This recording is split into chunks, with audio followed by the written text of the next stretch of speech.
ভারতের পররাষ্ট্র সচিব বিক্রম মিশ্রি গত কয়েকদিন আগে বাংলাদেশে এসেছিলেন রাষ্ট্রীয় সফরে।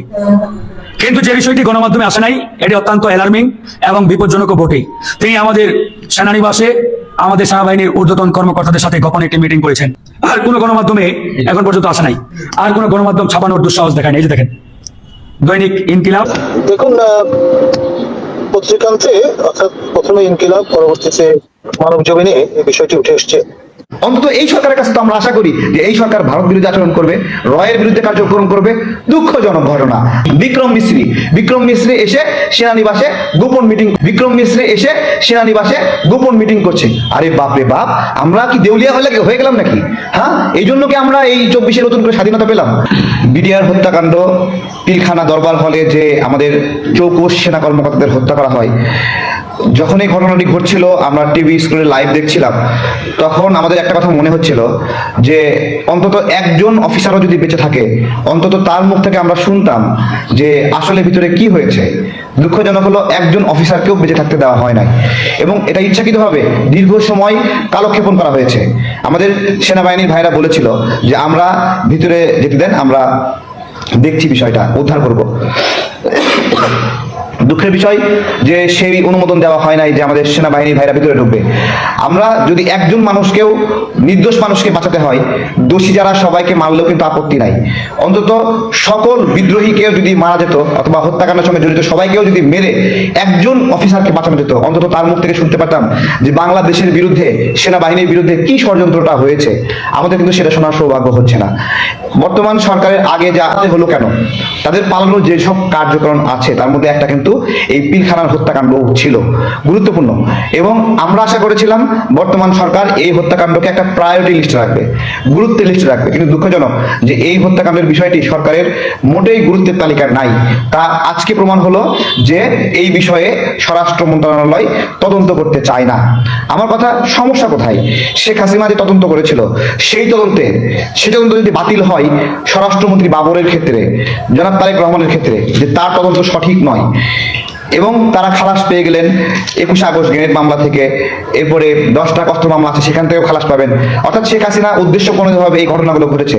দেখেন, র্যাবের পক্ষ থেকে বলা হয়েছে যে জঙ্গি নাটকগুলো র্যাব করতো সেগুলো সবই ছিল ভুয়া। তাহলে শেখ হাসিনার এই তদন্তও তো ভুয়া, যেটা পিলখানার ক্ষেত্রে হয়েছে। আমরা বাংলাদেশের নাগরিকরা খুবই আশা করেছিলাম এই সময়ে এসে অন্তত এই তদন্তটা পুনরায় হলে অন্তত জানা যাবে। যেই অফিসাররা মারা গেছে তাদের পরিবারের কাছে জিজ্ঞাসা যে কি অপরাধে মারা হলো, তাদের পরিবাররাও জানে না।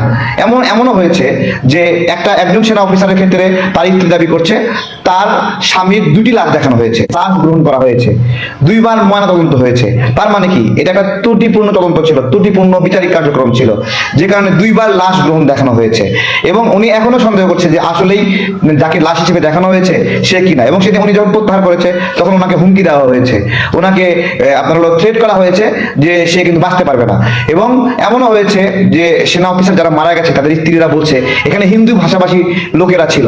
এখন প্রশ্ন হলো, হিন্দি ভাষাভাষী লোকেরা এখানে কি করে? হাতে লাল ফিতাওয়ালা লোক ছিল, হাতে লাল ফিতাওয়ালা লোকগুলো পিলখানা দরবার হলে কি করে, কিভাবে ঢুকলো, এবং সবচেয়ে গুরুত্বপূর্ণ যে ঢুকছে কিন্তু তারা বের হলো কিভাবে? তাদেরকে বের হওয়ার জন্য সেফ এক্সিট কারা দিল? এই নিশ্ছিদ্র নিরাপত্তা কে দিল? এই সমস্ত প্রশ্ন বাংলাদেশের মানুষ জানতে চায় নাকি? আমরা কি আশা করতে পারি না যে অন্তর্বর্তীকালীন সরকার এই বিষয়ে একটু নাড়াচাড়া করুক, একটু দেখুক? কিন্তু প্রায়োরিটি লিস্টেই নাই। সরকারকে দেখলাম পলিথিন নিয়ে বেশ উদ্বিগ্ন, গাড়ির হর্ন নিয়ে উদ্বিগ্ন, এবং সেন্ট মার্টিন নিয়ে উদ্বিগ্ন। আপনাদের এই উদ্বিগ্ন হওয়ার কারণে আমরা স্বাগত জানাই, কিন্তু আমরা এটা ফিল করতে পারছি যে আপনাদের হাতে খুব বেশি কাজ নাই, আপনারা কোনো কাজ পাচ্ছেন না, তাই পলিথিন নিয়ে, গাড়ির হর্ন নিয়ে, সেন্ট মার্টিন নিয়ে, এসব নিয়ে আপনারা নানাবিধ বক্তব্য দিচ্ছেন। যদি কাজ থাকতো, সত্যিকার অর্থে সংস্কারের চিন্তা এবং গবেষণা এবং জ্ঞান করতেন, তাহলে এগুলো নিয়ে বলার সময়ও পেতেন না। আমরা বাংলাদেশের মানুষ কি এগুলোর জন্য অপেক্ষা করছে যে কবে পলিথিন বন্ধ হবে, তারপরে কবে আপনার হলো হর্ন বাজানো বন্ধ হবে, কবে হলো অটোরিকশা বন্ধ হবে? অদ্ভুত সব কার্যক্রম, যেগুলোর কারণে আপনার হলো মানুষকে মাঠে নামতে হচ্ছে, অনেক দুশ্চিন্তা তৈরি হচ্ছে। মানুষ চায় কি? মানুষের মূল প্রায়োরিটি, মানুষের কনসেন্ট্রেশন যে 24-এর গণ হত্যায় সেই বিচার করা, এবং আরেকটা কনসেন্ট্রেশন হলো পিলখানার হত্যার বিচার করা। এই দুটার বাইরে বাংলাদেশের মানুষের কনসেন্ট্রেশন নাই। এবং এর পাশাপাশি আরো কিছু ঘটনা আছে, শাপলা চত্বরের ঘটনা। সে বিষয়টি হলো ন্যায় বিচার এবং সুশাসন নিশ্চিত করা, যারা দীর্ঘদিন এই বাংলাদেশকে শোষণ করেছে। শেখ হাসিনাকে পালাতে হলো কেন? পালাতে হলো কেন? এত বেশি অপরাধ করেছে, এত বেশি জুলুম করেছে যে সে কোনো ভরসা পায় নাই যে ক্ষমতার পরিবর্তন হলেই তো সে বিচারের কাঠগড়ায় দাঁড়াবে। সেই বিচারটাই এদেশের মানুষ দেখতে চায়। সেই বিচারের শূন্যতা আমরা উপলব্ধি করছি যে অনেক বেশি আগ্রহ নাই, অনেক বেশি আওয়ামী ফ্যাসিবাদের দোষরদের গ্রেপ্তার করার কোনো উদাহরণ নাই। আজকে ব্রাহ্মণবাড়িয়ায় আমাদের গণ অধিকার পরিষদের সাবেক সিনিয়র যুগ্ম সদস্য সচিব, তার উপর হামলা করা হয়েছে, তার ভাইকে রক্তাক্ত করা হয়েছে। আজকে এই হামলা করার সাহস কেন পাচ্ছে আওয়ামী লীগ? এইটা শুধুমাত্র সরকারের একটা পলিসি যে আওয়ামী লীগকে সেফ এক্সিট দেবে। সেফ এক্সিট কি দেওয়া হয়নি? 625 জনকে সেনানিবাসে আশ্রিত অবস্থায় ছিল, তাদেরকে একটা একটা করে বের করে দেওয়া হয়েছে। তাদেরকে কে বর্ডার পার করালো? কোন কোন সাংবাদিকের গাড়িতে তারা পার হইলো? কোন সেনাবাহিনীর গাড়িতে পার হলো? কোন সেনানিবাস এই পার করার জন্য দায়িত্ব পালন করেছে? এইগুলো তো আমাদের জানার বিষয় আছে। সরকারের এইসব বিষয়ে কোনো আগ্রহ নাই। সরকার কি ব্যালেন্স খেলছে যে বিএনপি এবং জামাতের প্রতিপক্ষ হিসেবে আওয়ামী লীগকে রেখে একটা ব্যালেন্স খেলবে, ব্যালেন্স খেলে দীর্ঘদিন ক্ষমতায় থাকবে? এইটা আমরা বলছি, এরকম নিন্দিত কাজ আপনারা করবেন না।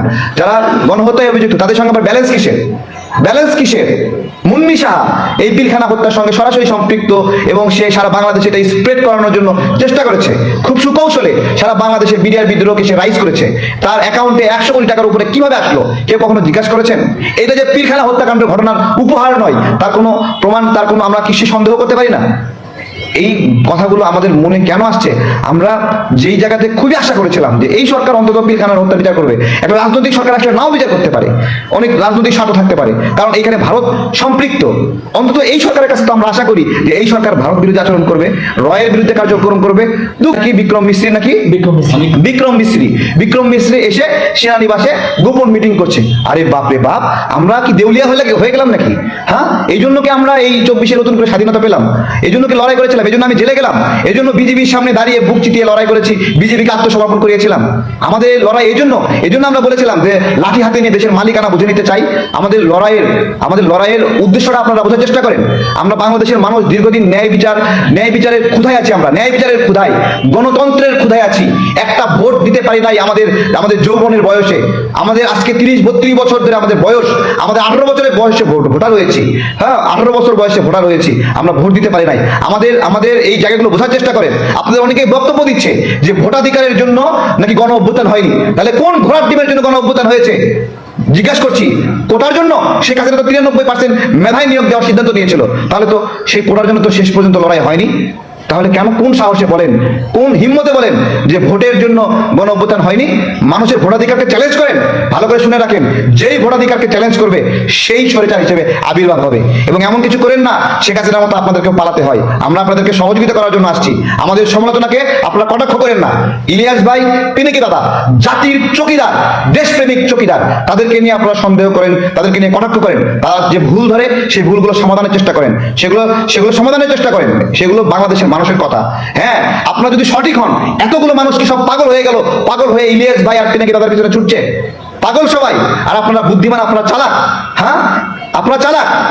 পুরো উপদেষ্টা প্যানেলে বেশ কিছু আওয়ামী দোষরকে নিয়োগ দিয়েছেন। এগুলো কি মিথ্যা কথা? এগুলো মিথ্যা কথা। শেখ হাসিনার যারা বেনিফিশিয়ার অফিসার যারা ছিল, পরিচালক হিসেবে ছিল, তাদেরকে আপনারা নিয়োগ দিয়েছেন। বিধান রঞ্জন রায় মানসিক হাসপাতালের পরিচালক ছিল শেখ হাসিনার সময়ে। সুপ্রদীপ চাকমা পার্বত্য উন্নয়ন বোর্ডের চেয়ারম্যান ছিল। এরকম আরো অনেক লোক রয়েছে যারা শেখ হাসিনার সময়ে। আলী মজুমদার